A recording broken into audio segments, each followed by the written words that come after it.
আমি জীয়াই ৰাখিবলৈ চেষ্টা কৰিব লাগিব তেখেতক আৰু তেখেতক জীয়াই ৰাখিবলৈ চেষ্টা কৰাৰ অন্যতম এটি প্ৰচেষ্টা বুলি মই এই অনুষ্ঠানটিক ভাবোঁ তাৰ বাবে ধন্যবাদ জনাইছোঁ চিৰকৃতজ্ঞ হৈ থাকিম এই অনুষ্ঠানটি আয়োজন কৰাৰ বাবে আচলতে মানুহজন খুব সহজ সৰল আছিল সাধাৰণ মানুহখিনিৰ মাজত থাকি খুবেই ভাল পাইছিল জাক জমকতা কেতিয়াও বিচৰা নাছিল মানুহজনে যিসকলে তেখেতক পাইছে সেইসকলে হয়তো জানে এই ৰাইজৰ মাজত থাকিয়ে এই খাটিখোৱা অসমীয়া মানুহখিনি সুখিত নিষ্পেষিত মানুহখিনিৰ বাবে তেখেতে গীত গাবলৈ পালে খুবেই সুখী অনুভৱ কৰিছিল যিয়েই গান নাগাওক লাগিলে ৰোমেণ্টিক গান হওক বিহু গীত হওক বিহু নাম হওক কিন্তু জাতি মাটিৰ বাবে বছৰটোত তেখেতে এটা বা ততোধিক গীত কৰিবলৈ যদি পায় খুবেই সুখী অনুভৱ কৰে আচলতে মনৰ শান্তি তেখেতৰ জাতি মাটিৰ গীত গালে তেখেতে মনৰ শান্তি লাভ কৰে আৰু 40টা জীৱনৰ 40টা বৰ্ষত সংস্কৃতি পথাৰখনৰ বাবে তেখেতে অসমীয়া জাতিটোৰ বাবে সংস্কৃতি পথাৰখনৰ পৰাই অকণমান কিবা এটা কৰিবলৈ চেষ্টা কৰিছিল সেই তেওঁৰ প্ৰচেষ্টা তেতিয়াহে সফল হ'ব যেতিয়া মানুহে তেখেতৰ গীতসমূহ হৃদয়ংগম কৰিব পাৰিব কেৱল মাত্ৰ গীতৰ কথাবোৰ মুখস্থ থাকিলেই নহ'ব তেখেতে কিনো ক'ব বিচাৰিছিল এটি গীতৰ মাজেৰে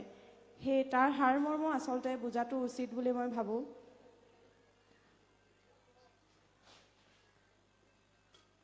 আৰু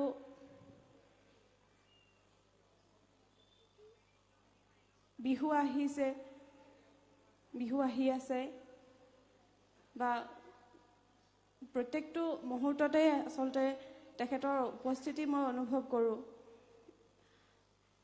আগন্তুক বিহুটোত হয়তো কেনেকুৱা লাগিব সেই অনুভৱ মই বুজাব নোৱাৰিম আৰু ভাইটি বিশ্বজিৎহঁত আছে সৌৰভ দাহঁত আছে তেওঁলোকে গীতৰ যোগেদি মানুহজনলৈ শ্ৰদ্ধা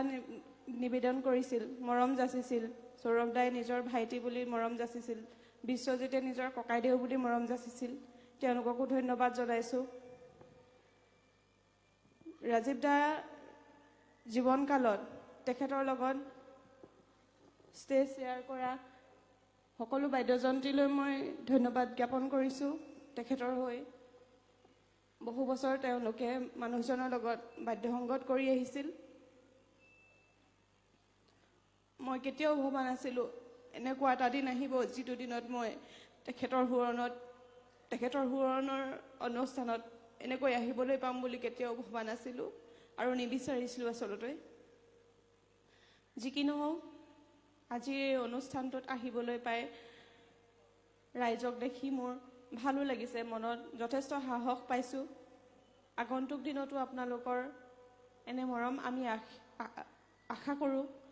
আমাৰ ল'ৰাটোক ডাঙৰ কৰিবলৈ যথেষ্ট সাহসৰ প্ৰয়োজন হ'ব আমাক সেই সাহস যাতে আমাক আগন্তুক দিনতো দি যায় ইয়াকে কৈ মোৰ বক্তব্য সামৰণি মাৰিছোঁ ধন্যবাদ জয় আই অসম আমি ধন্যবাদ জ্ঞাপন কৰিছোঁ শ্ৰদ্ধাৰ উপাসনা বকলিয়াল আচলতে আমি ৰাজীৱ শদিয়া গণশিল্পী ৰাজীৱ শদিয়া আমাৰ মাজত সদায়ে থাকিব আজিও আছে তেখেতে যিবিলাক অৱদান আমালৈ দি থৈ গৈছে চিৰসেউজ অৱদান আৰু আমি সকলোৱে গণশিল্পীগৰাকীৰ সন্মান জনাই আগন্তুক দিনত আমি তেখেতৰ সৃষ্টিৰাজিক আগবঢ়াই লৈ যাব লাগিব আৰু তাৰে এটা উদাহৰণ আমাৰ এই অনুষ্ঠান আমি পৰৱৰ্তী পৰ্যায়তো সন্মানীয় গণশিল্পীগৰাকীৰ সোঁৱৰণত আমি অনুষ্ঠান কৰি যাম নৱপ্ৰজন্মক আমি উৎসাহিত কৰি যাম যাতে উপাসনা বকলিয়ালে কোৱা অনুসৰি ৰাজীৱ শদিয়াৰ সৃষ্টিৰাজিক হৃদয়ংগম কৰিব পৰাকৈ আমি নৱপ্ৰজন্মক প্ৰস্তুত কৰি তুলিব লাগিব তেখেতসকল একোগৰাকী ৰাজীৱ শদিয়া হ'ব লাগিব ৰাজীৱ শদিয়াৰ অনুকৰণ কৰিব লাগিব। আগন্তুক দিনত ৰাজীৱ শদিয়াক এনেকৈ আমি আমাৰ মাজত জীয়াই ৰাখিম। আমি আজি অনুষ্ঠানত উপস্থিত থকাৰ বাবে আমি শ্ৰদ্ধাৰ উপাসনা বকলিয়াল গণশিল্পী ৰাজীৱ শদিয়াৰ সহধৰ্মিনীলৈ আন্তৰিক ধন্যবাদ, শ্ৰদ্ধা, কৃতজ্ঞতা জ্ঞাপন কৰিছোঁ। ধন্যবাদ। আৰু আমি আমাৰ